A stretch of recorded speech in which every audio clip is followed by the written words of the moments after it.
اب آگے بڑھنے سے پہلے جو پہلی خالد صاحب میں آپ کی اجازت سے ایک نظم پڑھتا ہوں، یہ راج جعفری کی،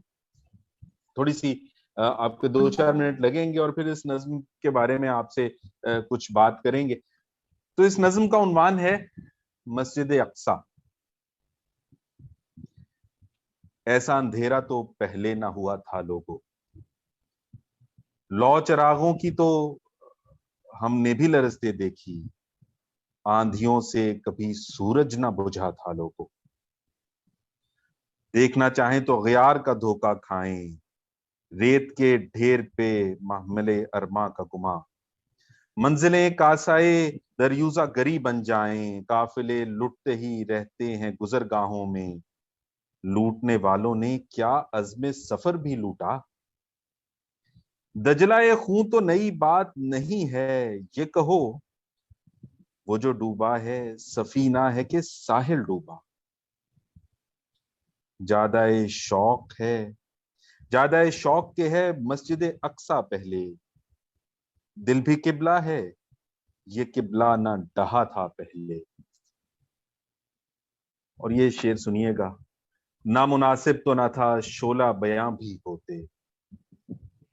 نامناسب تو نہ تھا شعلہ بیاں بھی ہوتے، تم مگر شعلہ بدل شعلہ بجاں بھی ہوتے، تم تو خورشید بکف تھے سرے بازار وفا، کیوں حریف نگہے چشم تماشا نہ ہوئے، کس کی جانب نگراں تھے کہ لگی ہے ٹھوکر، تم تو خود اپنے مقدر کی انا تھامے تھے، اس صحیفے میں ندامت کہیں مفہوم نہ تھی، اس خریطے میں ہزیمت کہیں مرقوم نہ تھی، رن سے آتے تھے تو با طبل ظفر آتے تھے، ورنہ نیزوں پہ سجائے ہوئے سر جاتے تھے، مٹ نہ پائے تھے بگولوں سے نقوش کف پا، ان رہوں میں ہیں رسولوں کے نقوش کف پا۔ یہ اس نظم کو ایک شعر اور پڑھتا ہوں، اس کے بعد مکمل کرنے کا وقت نہیں ہے۔ یہاں سرور کونین کے سجدے کا نشان، اس ہوا میں میرے آقا کے نفس کی خوشبو، اس حرم میں میرے مولا کی سواری ٹھہری، اس کی عظمت کی قسم ارض و سما نے کھائی، تم نے کچھ قبلہ اول کے نگہبان سنا، حرمت سجدہ گہے شاہ کا فرمان سنا، زندگی مرگ عزیزاں کو تو سہ جاتی ہے،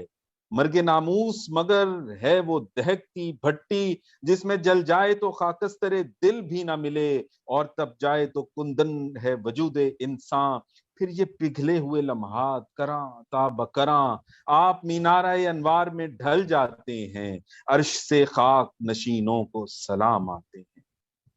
خارزاروں کو کسی آبلہ پاکی ہے تلاش، آج پھر رحمت یزداں کا سزاوار آئے، وادی گل سے ببولوں کا خریدار آئے، تلخ بوش آئے غلاموں کا جہاں دار آئے، پاپا یادا کوئی پھر قافلہ سالار آئے، ریگزاروں میں کوئی تشنہ دہن آ جائے، ہوش والو کوئی تلقین جنوں فرمائے۔ میں روانی میں ساری ہی نظم پڑھ گیا، تو بہت خوبصورت نظم۔ افتخار صاحب آپ کچھ فرمائیے گا اس عہد کی شاعری میں۔ راج جعفری صاحبہ ہمارے گویا اردو شاعری کی،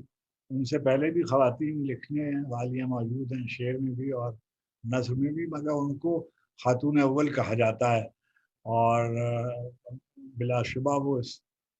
لقب اور اس خطاب سے یاد کیے جانے قابل تھی۔ انہوں نے آپ دیکھیے بہت سی قوت کے ساتھ اور بہت سی اثر انگیزی کے ساتھ سارے واقعے کو بیان کیا ہے۔ اصل میں کیا ہوتا ہے کہ ہم بعض اوقات بعض نریٹو سے شرمندہ ہو کر یا پسپا ہو کر اپنا بیانیہ بدلنے پر مجبور ہو جاتے ہیں، یعنی کوئی حرج نہیں ہے، دوسرے نقطہ نظر کو بھی سمجھنا چاہیے اور اس کو بھی کرنا چاہیے۔ دیکھیے یہود اسرائیل کا جو قیام ہے،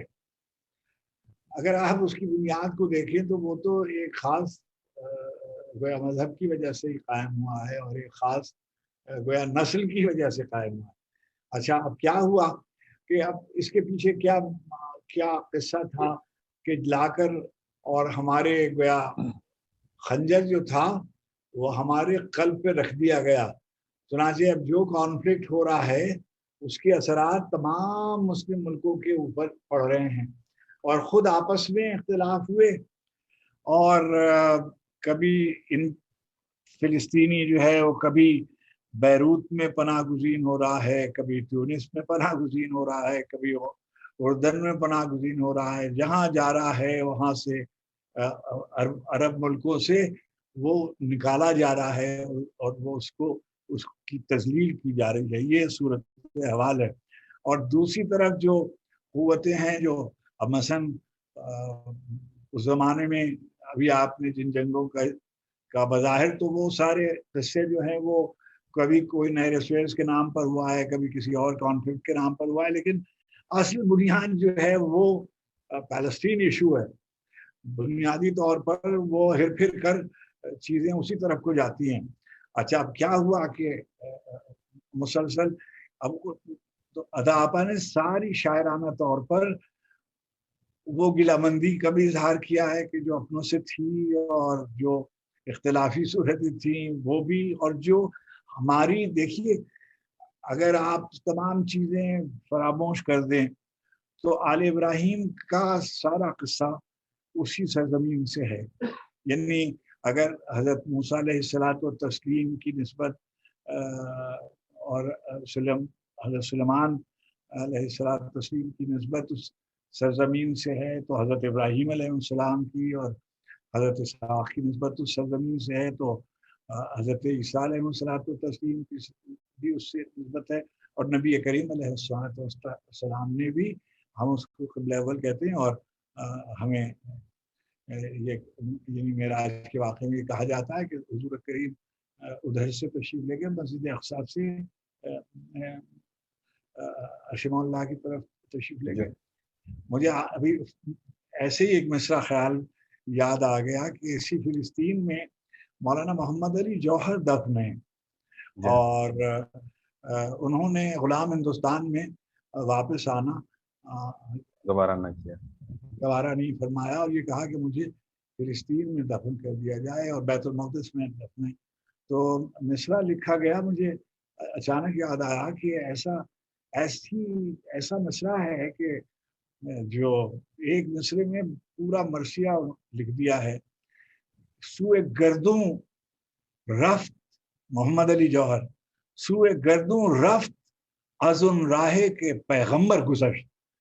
محمد علی جناح اللہ کے ہاں اس راستے سے گئے جس راستے سے پیغمبران ما سبق کا سفر ہوا کرتا ہے. محمد علی جوہر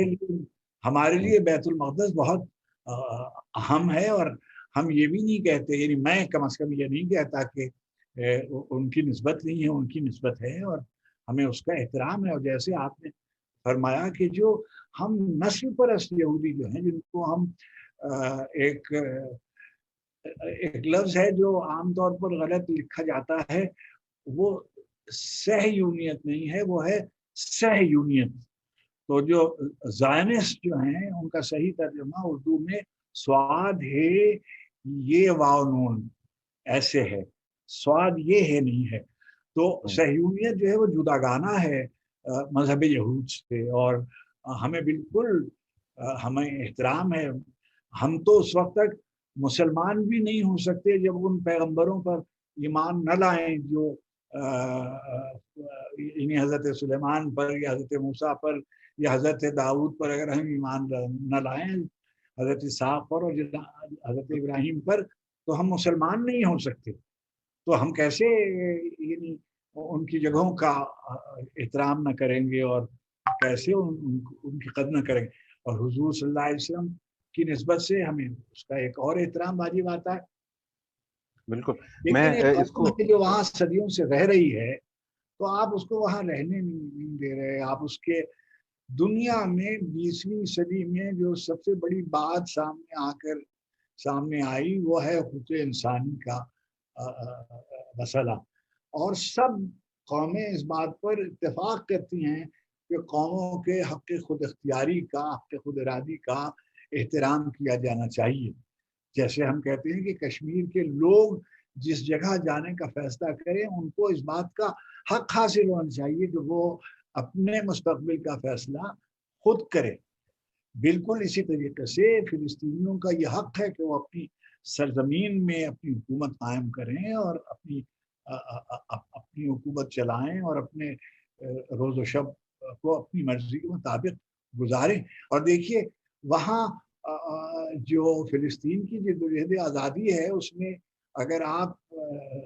نظر ڈالیں تو اس میں بے شمار یعنی مثلاً بہت کم لوگ جانتے ہیں کہ جو ہماری ایک بہت بڑی مجاہدہ تھی لیلہ خالد وہ مسلمان نہیں تھی. یعنی وہاں پر غیر مسلم فلسطینی بھی گویا اس جنگ میں اور اس جد و جہد میں ایک ساتھ ہیں. یعنی مسلمان بھی اس میں شامل ہیں, غیر مسلم بھی شامل ہیں, اور فلسطینیوں کے بہت سے لیڈر ایسے ہیں کہ جو گویا اس جد و جہد میں زائنزم کے خلاف ہیں. تو یہ بات جو ہے یہ مانی جانی چاہیے. میں بہت مناسب آپ نے بتایا. میں اس سلسلے کو جو تھا آگے بڑھاتا ہوں. درمیان میں ایک بات یوں ہی عرض کرتا چلوں کہ ہم نے ادا جعفری صاحبہ کی نظم پڑھی اور اتفاق سے فیس بک پہ ان کے فرزند عامر جعفری صاحب بھی سن رہے تھے, آپ کو بھی سلام کہہ رہے ہیں.